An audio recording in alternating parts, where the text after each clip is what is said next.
حضرت سیدنا غوث العظم جیلانی رضی اللہ تعالی عنہ کی بہت سی کرامات بھی ہیں، اور ان کرامات میں سے چند کرامات آپ کے سامنے عرض کرتا ہوں۔ ایک دن ایسا ہوا کہ حضور سیدنا غوث پاک رضی اللہ تعالی عنہ خطاب کر رہے تھے، بیان کر رہے تھے۔ ایک سانپ آ گیا، وہ سانپ آپ کے کپڑوں سے آپ کے جسم کے اوپر گھومنا شروع ہو گیا، کپڑوں سے اندر گیا اور پوری جسم پہ گھوما، اور پھر آ کے آپ کی گردن کے ساتھ لپٹ گیا وہ سانپ۔ اور پھر ایسے محسوس ہوا کہ وہ کوئی آپ سے گفتگو کر رہا ہے۔ پھر اچانک حضور سیدنا غوث العظم جیلانی رضی اللہ تعالیٰ عنہ نے دیکھا کہ وہ سانپ زمین پہ اتر آیا ہے، اور اپنی دم پہ کھڑے ہو کے ایسے محسوس ہو رہا کہ آپ سے کوئی بات چیت کر رہے ہیں۔ غوث پاک رضی اللہ تعالی عنہ نے بالکل بھی پرواہ نہ کی، لوگ اٹھ کے چلے گئے، سارے لوگ اٹھ کے چلے گئے، اور آپ نے اس سانپ سے کہا کہ تو ایک کیڑا ہے، میں قضا اور قدر پر گفتگو کر رہا تھا، اگر تو اس سے میں گھبرا جاتا تو پھر میرے قول اور فعل میں تضاد ہو جاتا۔ حضور سیدنا غوث پاک رضی اللہ تعالی عنہ غوث العظم جیلانی مقام ولایت کے اس عظیم مرتبے پر فائز تھے۔ یہی نہیں، غوث پاک رضی اللہ تعالی عنہ کے زمانہ میں ایک بڑھیا تھی، اس کا ایک ہی بیٹا تھا۔ اس نے اپنے اس بیٹے کی شادی کروائی اور بارات کو دریا کی اس طرف سے لے کر آئے، دلہن کو بڑے بناؤ سنگار کے ساتھ، دھوم دھام کے ساتھ اس نے دلہن کو لینے کے لیے بارات بھیجی، اور بارات ادھر سے کی، کشتی پہ بیٹھ کے دریا کے اس طرف سے دلہن کو لے کے آنا تھا۔ لیکن خدا کی شان دیکھیں، جب وہ دلہن کو لے کے دولہا دلہن اور دیگر باراتی واپس آنے لگے تو راستے میں دریا میں طغیانی آئی، طوفان آیا، وہ باراتی سارے ڈوب گئے۔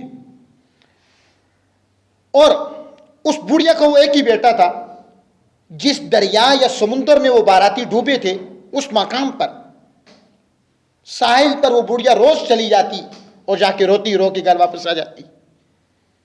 تو غوث پاک اپنے ایک مرید کے ساتھ وہاں سے گزرنے لگے، تو آپ کے مرید نے کہا کہ 12 سال پہلے ایک بارات یہاں پانی میں ڈوب گئی تھی، اس بڑھیا کا ایک بیٹا تھا جس کی شادی ہو رہی تھی، بارات کو واپس لے کے آ رہے تھے اور وہ بارات ڈوب گئی، اور یہ روزانہ شام کے وقت اس کا غم مناتی ہے، افسردہ ہے، مغموم ہے اپنے بیٹے کی ڈوبی ہوئی بارات کے غم میں۔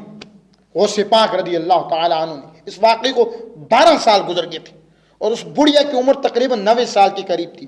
حضور غوث پاک رضی اللہ تعالی عنہ نے دعا کی اور عرض کرنے کے، یا اللہ جلدی جلدی اس بارات کو اس دریا سے نکال دے۔ اللہ نے کہا میں کہوں کن تو فیکون، میں کون نکلا تو نکل آئے گی، لیکن میری بھی کچھ حکمت کے تقاضے ہیں کہ میں نے بھی آسمان و زمین کو ایام 6 دنوں میں بنایا ہے۔ فرمایا نہ رہے وہ باراتی، نہ رہی وہ کشتی، ان کے گوشت بھی سمندری اور پانی کے جانوروں کی خوراک بن چکے ہیں، وہ کھا چکے ہیں، لیکن آپ کی دعا کو اللہ نے قبول کیا۔ کچھ ہی دیر کے بعد اسی دھوم دھام کے ساتھ وہی بارات اس دریا سے، اس سمندر کے پانی سے نکل آئی، اور اس بڑھیا کی خوشی کس انتہا کو پہنچی۔ تو حضرت غوث اعظم رضی اللہ تعالی عنہ ولایت کے اس مقام پر فائز تھے۔ وہ باراتی تو مر چکے تھے اور ان کو مرے ہوئے 12 سال گزر گئے تھے، لیکن غوث پاک کی دعا نے وہ کام کیا کہ 12 سال پہلے جو بیڑا ڈوبا تھا بڑھیا کا، 12 سال پہلے جو کشتی ڈوبی تھی، حضرت غوث اعظم رضی اللہ تعالی عنہ کی دعا سے وہ کشتی اور وہ باراتی دوبارہ اس سمندر سے باہر نکل آئے۔ یہی نہیں، سیدنا غوث پاک رضی اللہ تعالی عنہ جب واعظ کرتے تھے انسان تو انسان آپ کے اس درس میں جنات بھی آیا کرتے تھے. جنات کیا، جنات کے بادشاہ بھی آیا کرتے تھے. وقت نہیں کبھی آپ کو میں بتاؤں کہ کس طریقے سے باتب ہو کہ جنات کے بادشاہ غوث پاک کی مجلس میں بیٹھا کرتے تھے. 70 ہزار اور 1 لاکھ کا مجمع ہوتا تھا. آخری روایت سنا رہا ہوں. ایک دن حضرت غوث پاک رضی اللہ تعالی عنہ خطاب کر رہے تھے. دورانی خطاب غوث پاک نے فرمایا 70,000 کا مجمع، جس طرح پہلی صف کا پہلا آدمی غوث پاک رضی اللہ تعالی عنہ کی بات سن رہا ہے، کوئی لاؤڈ سپیکر نہیں، ساؤنڈ سسٹم نہیں، وہ بہو ایسے ہی آخری صف کا آخری بندہ بھی غوث پاک رضی اللہ تعالی عنہ کی بات کو سن رہا ہے. غوث پاک رضی اللہ تعالی عنہ نے فرمایا، لوگوں، معراج والی رات میرے نانا حضرت محمد رسول اللہ صلی اللہ تعالی علیہ وسلم مسجد حرام سے مسجد اقصیٰ گئے. قرآن نے بھی گواہی دی، پارہ نمبر 15 کی پہلی آیت. اور پھر فرمایا کہ مسجد اقصیٰ سے وہ پہلے آسمان پر گئے، دوسرے پر گئے، تیسرے پر گئے، چوتھے پر گئے، 5ویں پر گئے، 6 پر گئے، 7ویں پر گئے، سدرۃ المنتہا پر گئے. جبرائیل نے کہا آگے میں بھی نہیں جا سکتا ہوں، جو نوریوں کا سردار تھا، فرشتوں کا سردار. لیکن رسول اللہ اور آگے بڑھے اور اللہ تعالیٰ سے بہت قریب ہو گئے، اور ان سر کی آنکھوں کے ساتھ اللہ کو دیکھا اور اللہ سے ملاقات کی. تحفوں کا تبادلہ بھی ہوا. راتوں رات واپس آ گئے. جب رسول اللہ صلی اللہ تعالی علیہ وسلم واپس آئے تو کنڈی ہل رہی تھی گھر کے دروازے کی، پانی چل رہا تھا اور بستر گرم تھا. بستر ایک یہودی راستے سے گزر رہا تھا. اور میں پہلے کلیئر کر چکا ہوں کہ غوث پاک کے زمانے میں لاؤڈ سپیکر نہیں تھا، ساؤنڈ سسٹم نہیں تھا، لیکن آپ کی آواز بہت دور دور تک جاتی تھی. وہ تو ہم لوگ ہیں آج ہزاروں لوگوں تک اپنی آواز پہنچانے کے لیے میڈیا اور اس لاؤڈ سپیکر کے محتاج. غوث پاک کو اللہ تعالیٰ نے اس سے بے نیاز کر دیا. تو جیسے جلسہ میں موجود لوگوں نے آپ کی اس گفتگو کو اور بات کو اور آپ کے اس واز کو سنا، ایک یہودی راستے سے گزر رہا تھا، اس کے کانوں میں بھی آپ کی آواز پڑی. اس نے کہا کہ یہ بابا کیسی باتیں کر رہا ہے، یہ کیسے ہو سکتا ہے کہ راتوں رات ایک بندہ جائے 7 آسمانوں پر اور 7 آسمانوں سے بھی اوپر جائے اور اللہ تعالیٰ کو مل کے پھر واپس آئے. اور جب واپس آئے تو اس کا بستر بھی گرم ہو. یہ کوئی معمولی سفر تو نہیں ہے، معمولی سفر تو نہیں ہے. اس کا بستر بھی گرم ہو، پانی بھی چل رہا ہو، کنڈی دروازے کی ہل رہی ہو، یہ کیسے ممکن ہو سکتا ہے؟ یہ خیال اس کے ذہن میں آیا، زبان سے اس نے نہیں کہا، خیال ذہن میں آیا. کہا جاتا ہے کہ عالم دین کے سامنے زبان کی حفاظت کرو اور ولی کے سامنے دل کی حفاظت کرو، چونکہ ولی کی نگاہ دل پر ہوتی ہے، عالم کی نگاہ زبان پر ہوتی ہے. فرمایا جب تم عالم کے سامنے بات کرو تو زبان کی حفاظت کرو، اور جب تم کسی ولی کے سامنے بیٹھے ہو تو دل کی حفاظت کرو. تو اس نے زبان سے نہیں کہا تھا، دل میں یہ خیال آیا. گھر آیا، بیوی سے کہا اپنی اہلیہ سے کھانا لائیں. اس نے کہا میں گرم کر کے لاتی ہوں. اس نے کہا شدید گرمی ہے. اس یہودی نے اپنی بیوی سے کہا کہ یہ سمندر ہے، غریبی میں اس میں نہا کے بھی آیا، ابھی گیا اور ابھی واپس آیا. وہ یہودی جو کئی بچوں کا باپ بھی تھا، کئی بچوں کا باپ بھی تھا، گیا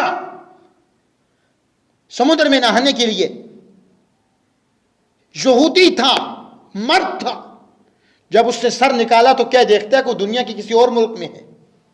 جسم پہ لباس ہی نہیں، اور اب وہ تھا ہی نہیں بلکہ اب تھی. بات کو سمجھے آپ؟ عورت بن چکی تھی، جنس تبدیل ہوگی. اور وہاں دہوبیوں نے اس کو دیکھا اور 70 ڈانپنے کے لیے چادریں پھینکی. 70 ڈانپا اس عورت نے. کسی دہوبی سے نکاح ہو، اس کی شادی ہوگی. اور پھر یہاں تک آیا روایات میں کہ پھر اللہ تعالیٰ نے اس کو اولاد دی.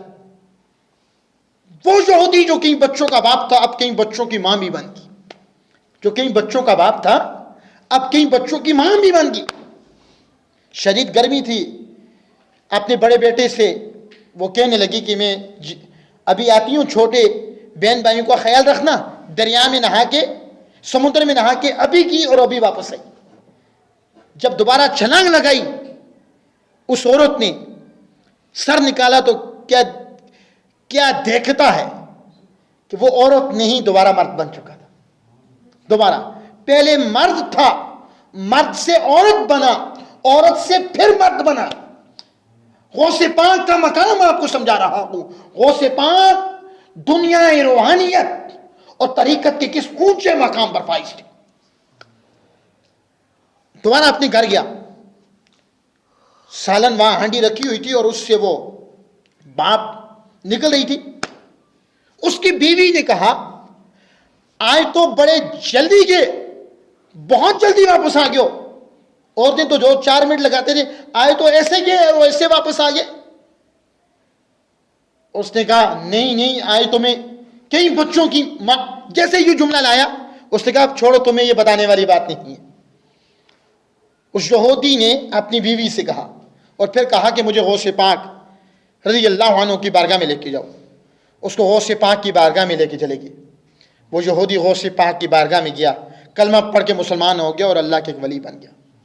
غوث پاک نے اس کو بتا دیا, عملاً بتا دیا, پریکٹیکل بتا دیا کہ معراج والی رات میرے نانا کیسے 7 آسمانوں پر گئے, 7 آسمانوں سے نیچے وہ کیسے آئے, اور پھر اللہ سے کیسے ملاقات ہوئی, اللہ کے لیے کیا تحفہ لے کر گئے اور اللہ سے کیا تحفہ لے کر آئے.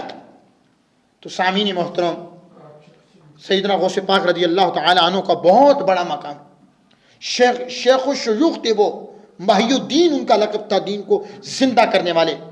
561 ہجری میں غوث پاک رضی اللہ تعالی عنہ کا وصال ہوا اور 470 ہجری میں آپ رضی اللہ تعالی عنہ کی ولادت ہوئی. 90 سال کے قریب آپ رضی اللہ تعالی عنہ نے عمر پائی. حضور سیدنا داتا علی حجویری رحمۃ اللہ علیہ کی وصال کے 70 سال بعد غوث پاک رضی اللہ تعالی عنہ کی ولادت ہوئی. 400 ہجری میں داتا صاحب کا وصال ہوا. اور آج آپ کو پتہ ہے کون سی ہجری چل رہی ہے؟ اسلامی تاریخ 1440 ہجری چل رہی ہے. آقا دو جہاں حضرت محمد رسول اللہ صلی اللہ تعالی علیہ وسلم کو اس دنیا سے گئے ہوئے تقریباً 1400 سال کا زمانہ گزر گیا. اللہ تعالیٰ میری آپ سب کی حاضری کو قبول فرمائے. ہوا ہے جہاں بھر میں بول بالا غوث اعظم کا, حقیقت تو یہ ہے کہ رتبہ ہے اعلیٰ غوث اعظم کا. صداقت میں, سخاوت میں, صداقت میں, عبادت میں, ریاضت میں, سخاوت میں قیامت تک رہے گا بول بالا غوث اعظم کا. وآخر دعوانا ان الحمد للہ رب العالمین.